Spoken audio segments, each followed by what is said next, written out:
very, ano, wonderful. Enlightening. Enlightening, yes.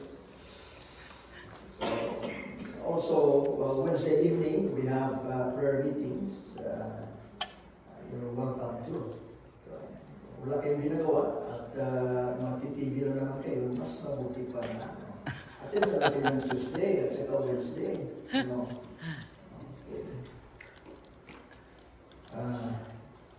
Ano ba ito?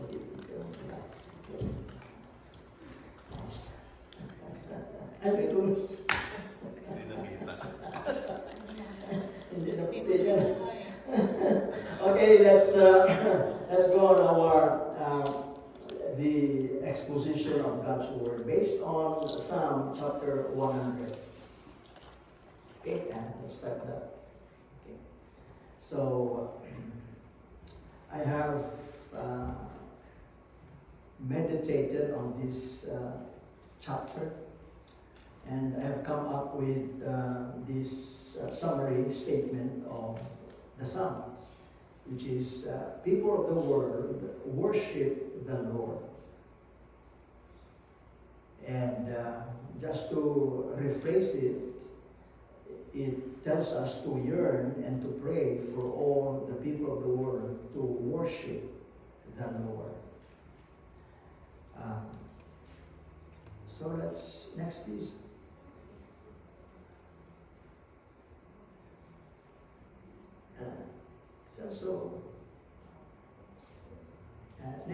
Next slide, please. Hindi nakikinig yung ating ano.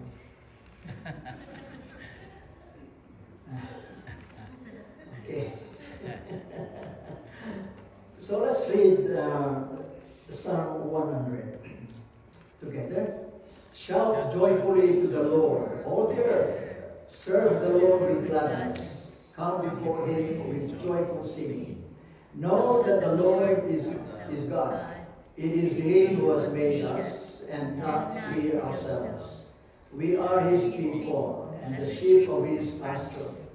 Enter His gates with thanksgiving, and His courts with praise.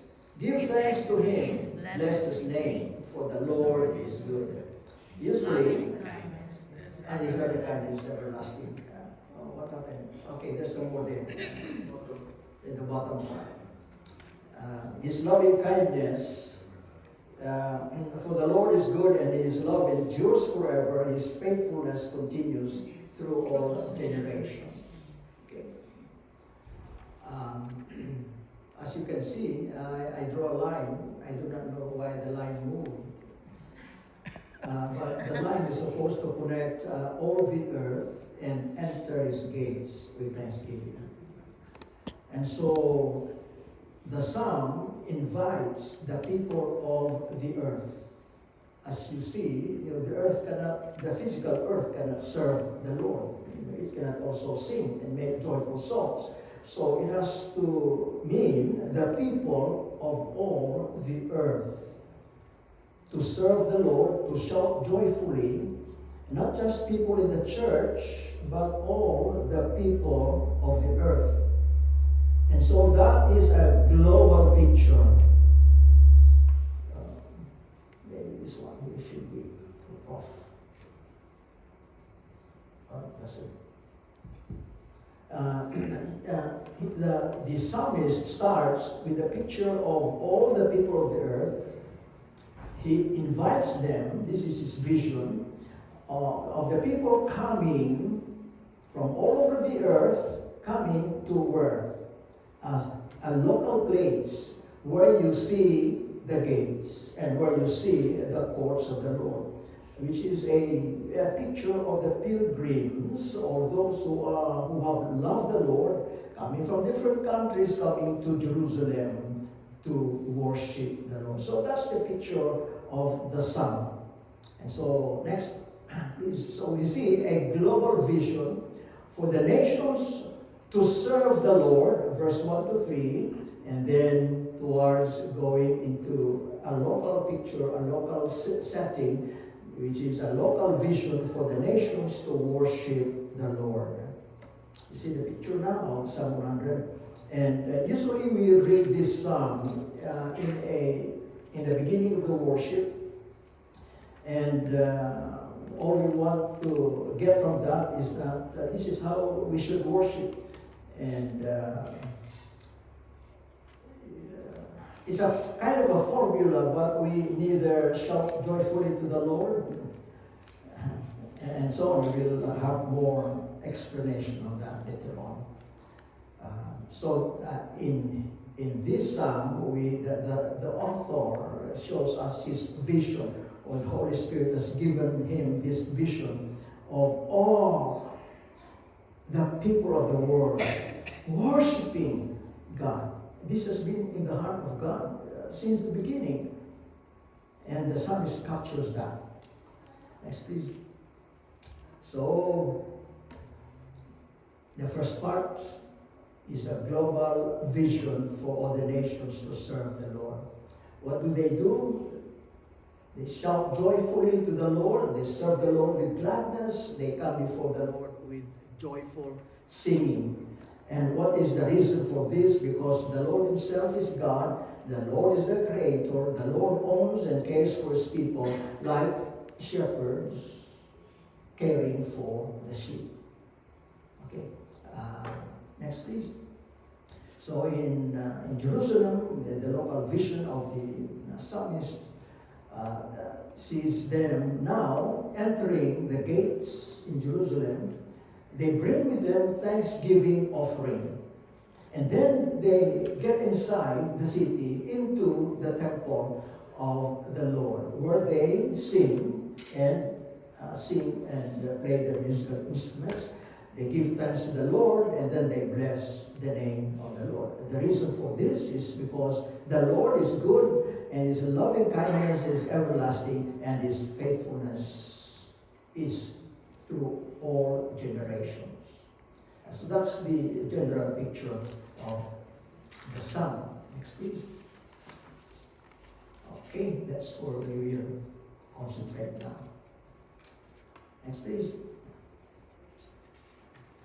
So, this is I'm rearranging now the activities, because in the original psalm it talks about shout joyfully and then serve him and so on, but I'm rearranging it a little bit.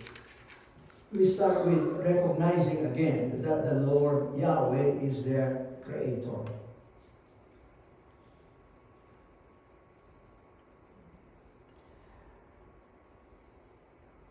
It is necessary for people from the different countries or nations of the world to recognize that God, their creator, Yahweh, the Lord, the God of Israel, is inviting them or calling them to his worship. As you know, the people of the nations of the world do not recognize the Lord, Yahweh, the God of Israel, as their God. They have their own gods. From the time of Genesis, people have abandoned God. They have exchanged him for their self-made God. Therefore, the people must get back to God by knowing God.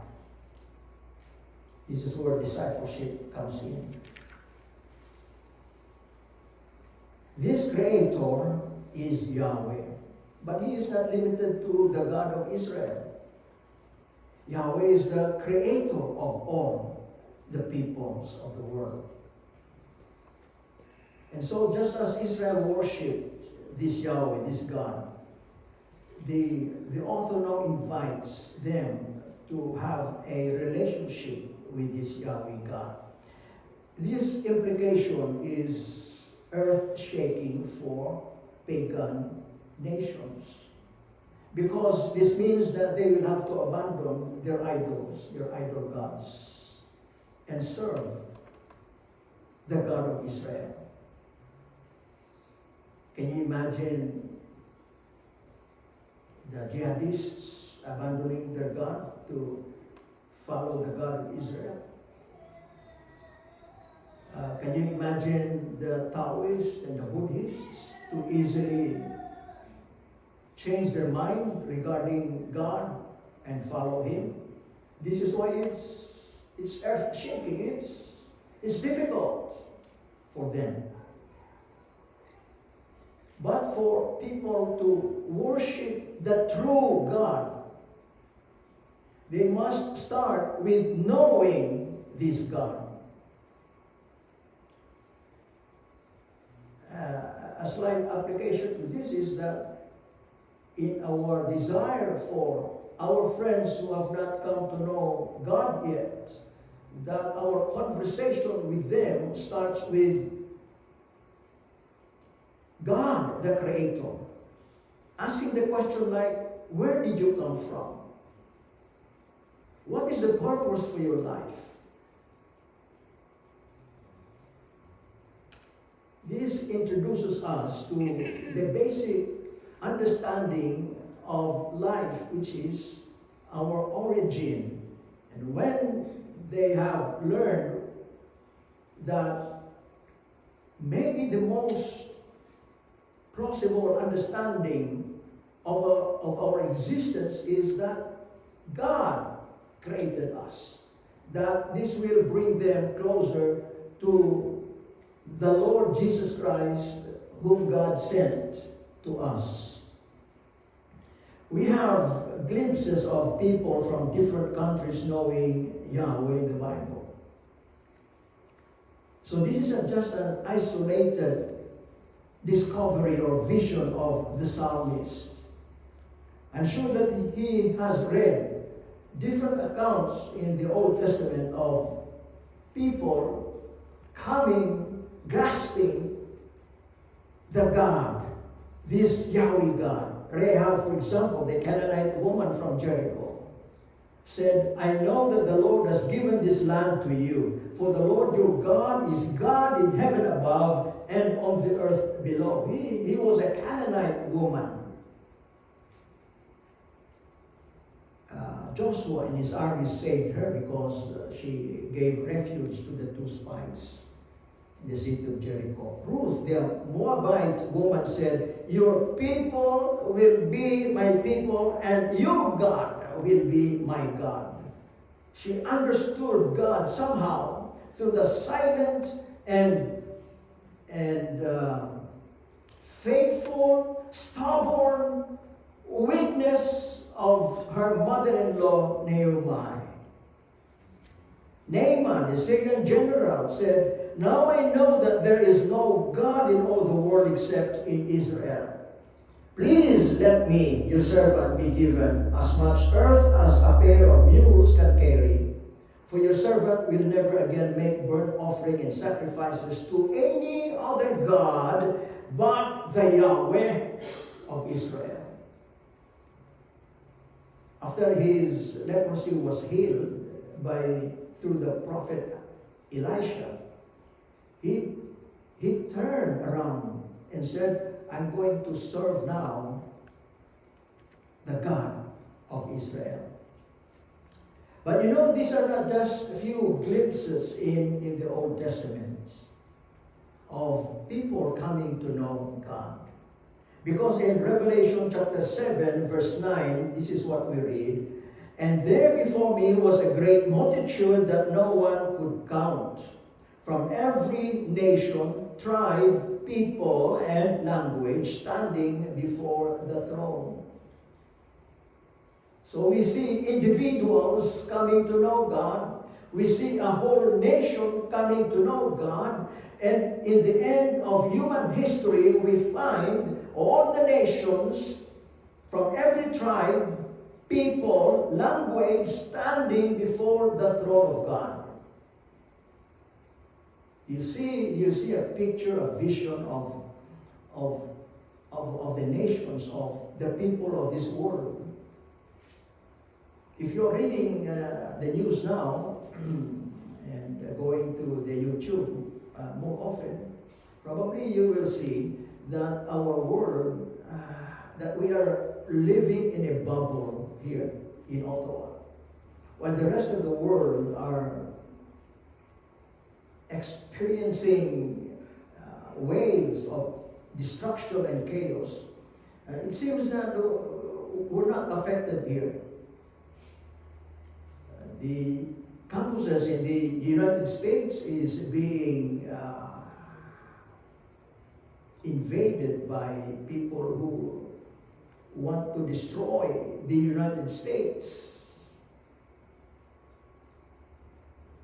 So, in that context, we need a counterbalance to that God is in control, that the history of the earth will end with God reigning, and that we will join Him in His throne. But you see, as we read further in Revelation chapter 7, we know that this is with a price. That those who were standing there lost their lives, and they were standing there because of their faith in Jesus Christ, and as a result of that they lost their lives. They spilled their blood, just like their Lord and Savior, Jesus Christ. You see, it is God's aim from the very beginning that God wants the people to worship Him, to be their God. And now God is saying, I want them to recognize me again as God and their Creator. An O.F.W. father who worked in Taiwan for 5 years has not come home to the Philippines. And so after 5 years, he said, I would like to go home, take a vacation, and surprise my family. And with a friend, he arranged that they will meet at Jollibee. And so the two sisters and the youngest brother and the mother and with a friend, they came to Jollibee. And the father came pretending to be a server and with a mask across his face. And so he was not recognized in the beginning. But the oldest girl, about 10 years old, looked at the hands of the father, and she seemed to recognize, and looked at the eyes of the father, and she seemed to have she was suspecting that this man who looks like a stranger is her father. She looked at her younger sister and made kinda, and a little whisper, and then they seemed to know awkwardly, yes, looking awkwardly, but at the end they developed the courage to say, first softly, Papa. And then the father took the mask and said, Papa! God invites all people to reveal, because He wants to reveal Himself to them. And when He reveals Himself to them, they will recognize God. They will recognize Him. When people have recognized God, then they can serve God. And this is the second thing about the vision of the psalmist. To serve God as their sovereign Lord with gladness. And the Hebrew word here is abad, which means to work or labor. The NIV translated this word as worship, maybe because the context is overwhelmingly worship. But we lose the flavor of the word if we translate it worship, because I think the other translations, including the King James, says serve, which to me puts the flavor, kailangan eksakto yung spice. So the same word is found in Jeremiah 27, verse 17, where the prophet instructs the people to resist the promises of the false prophets, but instead to surrender to the king of Babylon and serve the Babylonian king. So serving the Babylonian king means that to leave the Hebrew king, to give allegiance to this foreign king to leave their place, Israel, to be in exile, to serve the Babylonian king. So it's like when the Philippines was invaded by the Japanese. We used to serve the Americans, but now the Japanese came, and now you serve the Japanese government, including the Kempitay. Kempitay because nangingimpit sila. Ano? They are most terrifying agency of the enemy. So I'm saying that the idea when you say worship God, when it says, serve Him, serve God. This fits well with the original intent of God for mankind to serve God as the keepers of the garden and as developers of the earth. And God has incorporated gladness in that work. We see a picture of God, and man in a vassal covenant relationship in which God says, I'm going to take care of you, I'm going to love you, but in return you need to serve me. I will protect you. I will provide for all your needs. I'm your king. That was the original arrangement between man and God. And in the process of serving God, that they will learn to serve God with gladness. So in Ecclesiastes chapter 2, verse 24, it says that work is a gift of God, and it is good to find enjoyment in it. So a little digression here, which means that as we serve God, that we see our work as a means of expressing our gladness to God who created us, who gave us work. And that our work is not isolated and different and independent from what God had desired in us in the beginning. That our work somehow contributes to the development of earth, where God wants to see more and more of His kingdom through our work, our contribution to the development of humanity. But serving, in that sense, is a means of declaration of that I am related to God, I am obeying God, I am under Him, I'm not following any other gods, but this Yahweh God alone, and because of that, I follow His laws, I obey His word, and I gladly worship Him. The next word we'll study is that these pilgrims come back to Yahweh like sheep coming home to their shepherd with singing and shouts of joy. So I just combined the aspects of singing and joy found in verse 1 and verse 3.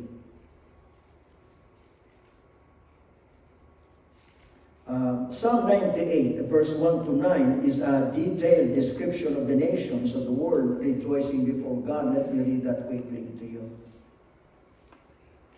Oh, sing to the Lord a new song, for He has done wonderful things.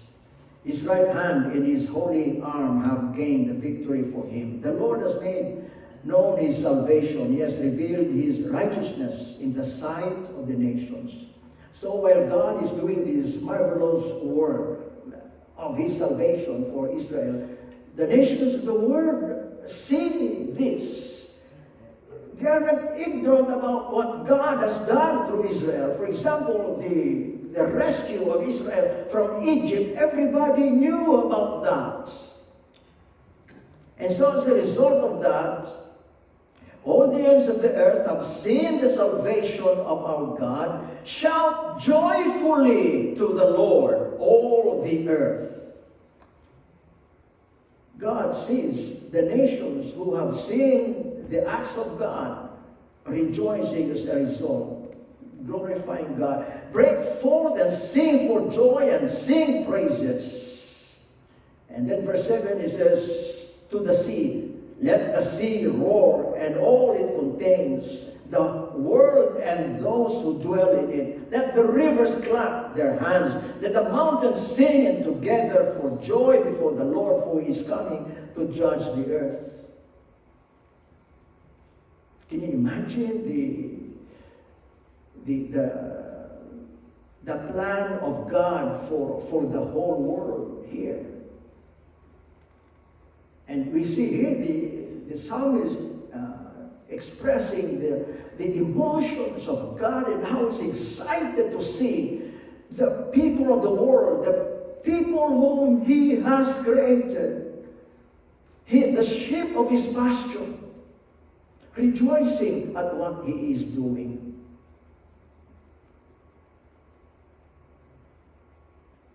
So the psalmist is caught in a vision of all the people of the world serving Yahweh, the Lord, who is not just God of Israel, but also because he is the creator, the God of all the nations.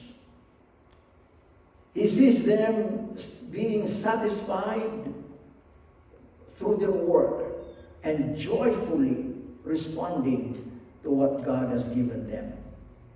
The accountants, the nurses, the farmers, the caretakers, everyone makes their work a place of encounter with God, Yahweh, their King and Sovereign. He goes beyond personal feeling for closeness with God, which is the usual thing we do when we worship. We limit God to our personal experience. We want God to be close to us. But the psalmist goes beyond that. And he envisions the thrill of seeing the whole world serving and worshiping God. And so his vision goes beyond the heart to embrace the whole earth. He has captured the heart of God, who desires the worship of all his creation. We must have the same heart when we worship. Amen. Next thing is that he sees the people coming to worship God. In Jerusalem, in one place, a local place. We don't have to go to Jerusalem, but here, we come to a local place like this place. So, next please. And so, because this is the vision of the psalmist, I just took a picture of what the temple may have looked like at that time. So, that's just a general idea. Okay. While the first part of the psalm talks about the global scope of worship and their heart's preparation, this part now focuses more on the arrival of the peoples from the nations in Jerusalem and its temple premises. So the psalmist describes the worship in four ways. One, they offer thanksgiving as they enter the gates. Enter his gates. Enter his gates with thanksgiving. What's the tune of the song? Enter his gates with thanksgiving in your heart. Okay. Now, the word here for thanksgiving is Toda, which is not just Yahweh, I thank you for my good health. It is more than that. Is that they carry with them the offerings necessary for that occasion. And so they would bring with them grain, oil, bread, animal sacrifice. So, indeed, they do not come empty-handed. They come with resources, riches. And then, and part of this is that after this is offered, the extra ones, which is plenty, is given to the priests. So, okay, and some of it are eaten among themselves, the pilgrims. Because when they go there, it's about weeks, to 1 or 2 weeks. They will have something to eat, and so on. So after offering a token of the food that they brought, okay, to God, these are burned on the altar, the token offerings. The rest are given to the priest. I was making a joke here about kami ni Pastor, nakutudas tayo, Pastor, nito. In case our people bring their Thanksgiving offering, so sobrang blessings natin sa ref at sa bulsa. Pati baka gustuin na rin ang mga anak natin na maging pastor din sila. Hindi yata, walang pobre na pastor dito yata. Nagpaparinig yata. No, I'm just giving to you, what it could have meant for people at that time who brought their Thanksgiving offerings, that, in their mind, this is for my priest. They brought the blessings of God to them. They brought the tithes offering. They have plenty of offerings, but this is their fellowship, Thanksgiving offering. This is to be shared to the priest and to the others who came for the sacrifice. So imagine, the Asians, the Europeans, the Africans, the Slavs, the island nations of the Pacific, bringing their thank offering or wealth to the Lord to bless His servants. Bless the Lord, but also to bless His servants. Imagine the heaps of offering in the bodega to store them. Yan ang Thanksgiving offering. Pastor, hanap na tayo ng bagong bahay. Malaki-laki.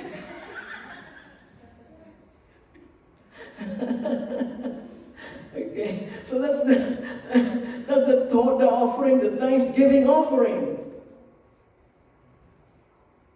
This is what you call the transfer of the wealth of the nations to the people of God.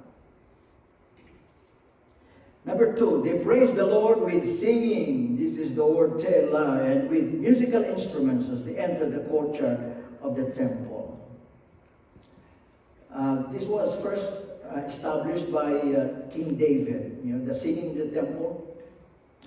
2 Chronicles chapter 5, verse 12 to 14, it says, all the Levites or musicians, Asaph, etc., their relatives, stood on the east side of the altar, dressed in fine linen and playing cymbals, harps, and lyres. They were accompanied by 120 priests sounding trumpets.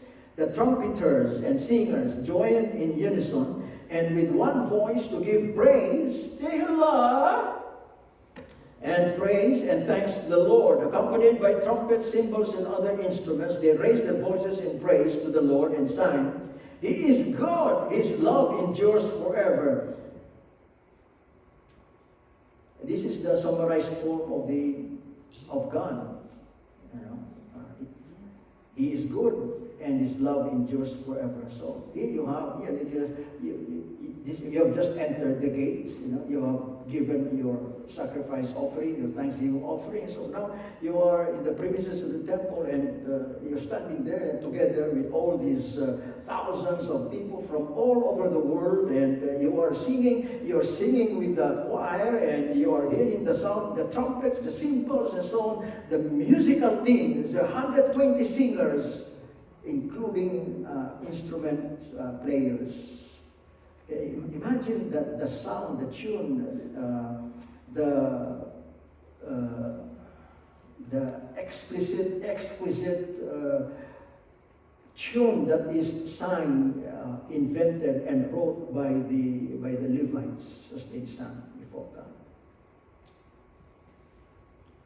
I have tried looking for people who are Christians, many Christians who are worshiping God. I cannot find a good picture that will illustrate that, but I found a lot of pictures of Muslims before God, kneeling and so on, and raising their hands like that. Why are there not a lot of pictures of Christians raising their hands and bowing before God? So, maybe nahihiya tayo sa Panginoon, I do not know. So, what if instead of shouting death to America, the big Satan, and death to Israel, the little Satan, or shouting from the river to the sea, free Palestine, we hear instead the triumphant, joyful voices saying, God is good and His love endures forever. What if they hear that here in the city of Ottawa, where all the Christians gather together, in that space at City Hall, and we declare, God is good and love endures forever. His love endures forever. Or the equivalent. Next, they praise the Lord with their arms and hands raised to the Lord. And the word here is yada, which means hand. And in that context, it's the raising of the hands and making motions with their hands as if to throw something, which means that, God, we thank you. They throw their thanksgiving somehow heavenward as to show that the symbolism is there. So this beautiful tradition of raising hands to God has been corrupted by raising hands and striking the air, screaming, death to America, or death to Israel. Next is the word, they are blessing the Lord. The word is barak, which means to bless or to kneel and to give thanks to God. In Numbers 6:24, we see God blessing us. May the Lord bless you and keep you. The word means to favor you. And that favor is 100% favor. It's not just 50%, no, overwhelming favor. And this, as we experience the favor of God, we bring this back to Him and we bless Him. And because of this overwhelming blessing, some cannot contain it. The overwhelming presence of God, just they kneel, fold their knees, bow before God, raise their hands and say, God, I bless you. In summary, the people from all the countries of the world are coming to God to worship Him.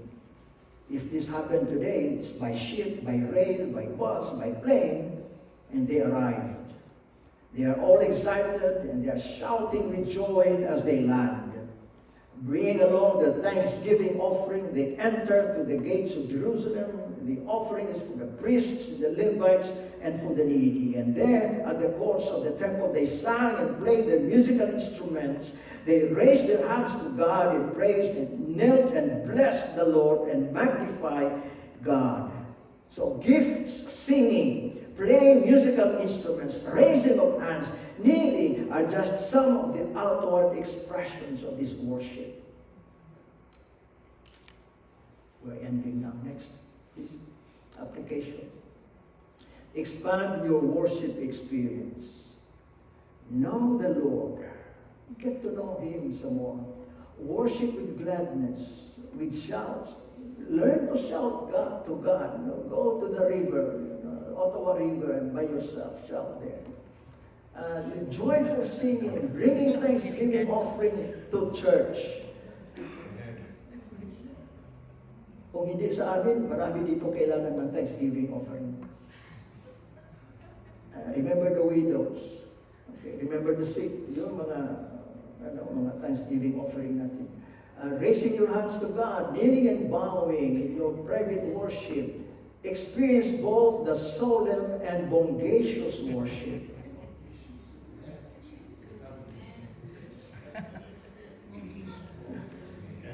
Mga worship team dyan.